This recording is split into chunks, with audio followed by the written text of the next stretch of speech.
So guys, आज हम देखेंगे कि कैसे हम अपने मोबाइल में जो है वो फिंगरप्रिंट एक्टिवेट कर सकते हैं अपने मीज़ान बैंक की जो ऐप है उसके लिए। So let's start the video. लेकिन उससे पहले आप चैनल को सब्सक्राइब भी करें और वीडियोस को लाइक भी करें। Thank you. लॉगिन होने के बाद अब मैं आपको दिखाता हूँ कि इसमें थंब कैसे हम लोग एक्टिवेट कर सकते हैं। तो इसके लिए मतलब फिंगरप्रिंट से जो है आप लॉगिन करें और लॉग आउट करें। तो मैं सेटिंग्स में जाता हूँ और सेटिंग में जाकर मैं फिंगरप्रिंट लॉगिन जो है इसको अनेबल कर दे दूँगा। ये जो देख रहे हैं ना आप, ये वाला, इसको आपने अनेबल करना है। इसको मैं चेक कर देता हूँ और ओके कर देता हूँ।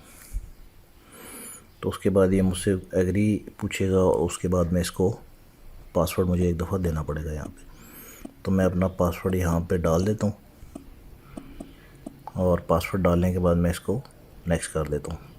तो मेरा जो है ये देखिए आप, फिंगरप्रिंट जो है एक्टिवेट हो चुका है।